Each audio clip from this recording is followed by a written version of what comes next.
Niat imam. Bagi imam wajib berniat menjadi imam dalam 4 keadaan. Niatnya imam itu tidak wajib loh ya. Kecuali 4 keadaan. Jadi kalau misalnya jadi imam, Anda menjadi imam di Masjidil Haram sekalipun. Setiap hari sholat nggak pakai niat imam. Sholatnya sah. Makmumnya juga sah. Cuman imamnya yang tidak niat berjamaah, sayang dong nggak mendapatkan pahala berjamaah. Kita bermakmum sama seseorang, tahu-tahunya dia nggak niat berjamaah, ya sah aja sholatnya. Sholat kita juga sah ngikut dia. Cuman imam tuh kasihan banget dia. Sholat berjamaah di masjid gede begitu, tapi nggak mendapatkan pahala sholat berjamaah karena dia tidak niat menjadi imam. Nah, jadi niat menjadi imam itu, niat menjadi imam, ada sebagian dari kita kan mungkin lupa. Allahu Akbar niat nggak pakai niat menjadi imam. Niat nggak menjadi imam, sholat. Di belakangnya makmum ribuan. Allahu Akbar, Masya Allah. Ya sudah, makmumnya mendapatkan pahala berjamaah karena husnudzon, dipikir imamnya sudah niat. Tapi imamnya karena dia tidak niat, maka dia tidak mendapatkan pahala berjamaah. Sayang dong. Baik. Kemudian sisipan tambahan di sini tidak disebutkan. Kalau ternyata imam lupa niat. Kalau makmum ternyata imam lupa niat, maka cukup dilintaskan saja di hati setelah itu. Nggak usah harus membatalkan niatnya, ngulang lagi, bubar jamaahnya nanti.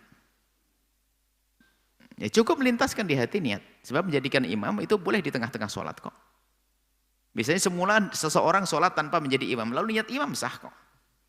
Jadi kalau tiba niatnya salah, belajar imam, tinggal dilintaskan saya menjadi imam. Selesai, gitu saja. Tidak dibatalin, saya bubar, salah saya niat. Wah kacau nih jamaahnya, ribuan lagi.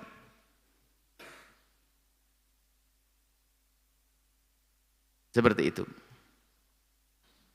Ya jangan, ini ada ilmunya supaya imam tidak bikin masalah, tidak bikin problem. Orang pada bingung, yang di belakang nggak dengar lagi. Tiba-tiba, batal sholat lagi.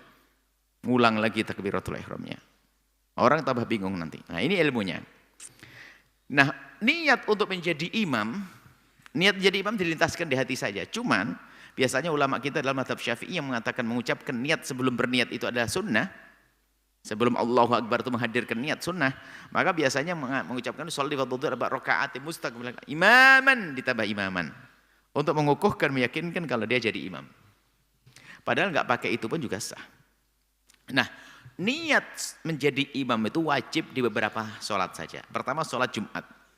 Sholat Jumat, kalau ada imam melakukan sholat Jumat nggak pakai niat berjamaah, maka sholat Jumatnya tidak sah. Sebab syaratnya sholat Jumat adalah harus dengan berjamaah.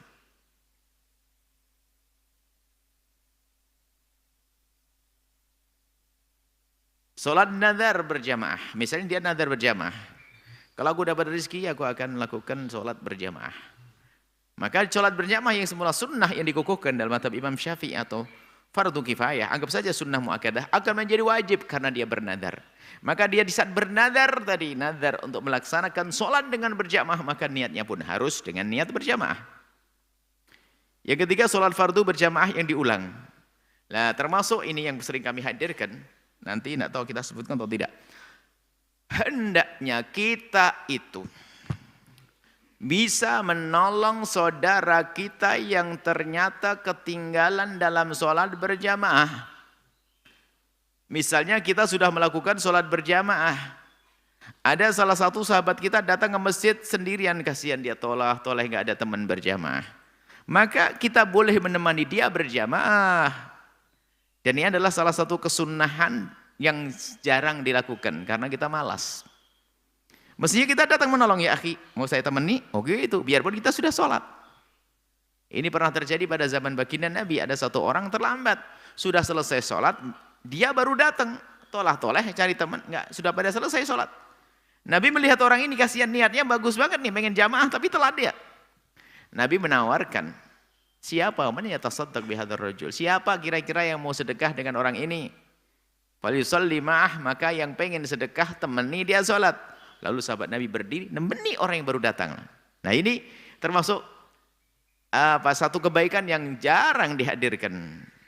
Jangan nemeni sholat berjamaah, jamaah sendiri aja, jangan yang sekarang kadang pada nggak peduli. Maka sekarang harus ada perubahan dong.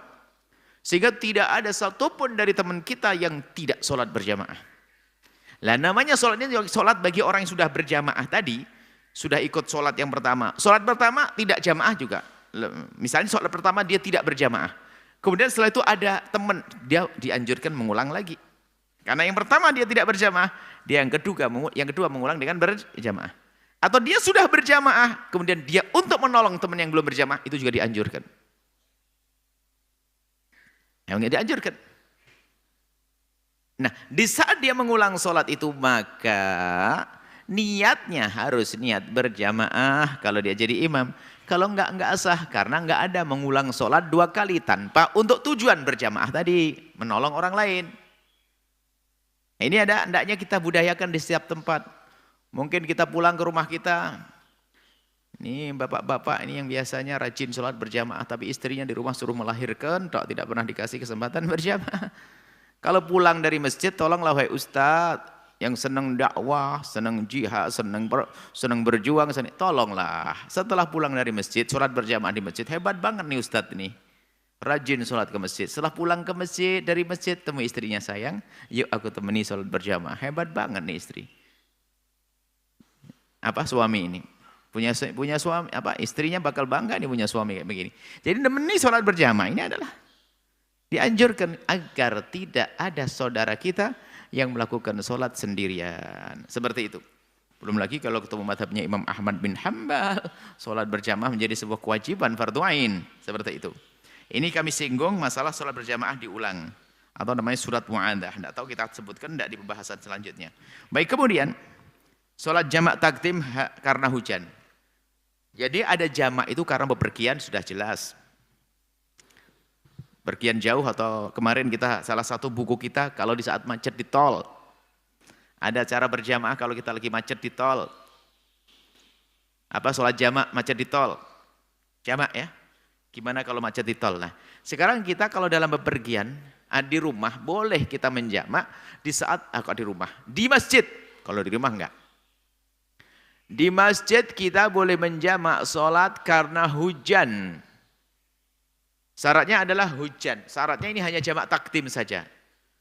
Sholat jamak karena hujan, yaitu jamak takdim. Kemudian hujan itu masih ada sampai kita masuk sholat yang kedua. Contoh kita sholat duhur berjamaah. Lagi berjamaah ini hujan deras. Maka sebelum salam sudah niat mau menjamak. Niat boleh di tengah-tengah, nggak harus dari awal loh ya. Niat jamak takdim itu tidak harus di awal sholat. Tapi di tengah-tengah lintaskan di hati sudah sah. Mula-mula sholat biasa. Sudah dikasih tahu jamaahnya semuanya. Tolong para jamaah ini musim hujan ya. Kita sholat mah biasa niatnya. Cuma nanti kalau tiba-tiba ada hujan deras deh sekalian jamak ya. Betul, baru 2 rakaat hujan deras. Rubah niat mereka. Jamak takdim. Makanya sholat ini harus dengan jamaah. Setelah assalamualaikum masih ada hujan, baru dia langsung menjamak melakukan sholat asar. Nah, kenapa ini kok diperkenankan? Ini kemurahan dari Nabi. Karena apa? Sebab kalau sudah pulang, nanti habis sholat duhur pulang, biasanya karena hujan baliknya susah. Maka bisa dijamak, tapi ingat, jamak di sini hanya di saat sholat berjamaah. Nah, sholat sendiri di rumah mau jamak-jamak, kenapa di rumah di kamar nggak ada hujan, nggak ada apa kalau di kamar? Jadi itu diperkenankan hanya bagi orang yang sholat di masjid dan dengan berjamaah. Karena begitu pentingnya berjamaah, jangan sampai nanti pulang ke rumah, sampai di rumah nggak bisa balik lagi ke masjid, lalu tidak sholat berjamaah. Maka ini sholat yang wajib imamnya berniat, karena harus dilaksanakan dengan berjamaah.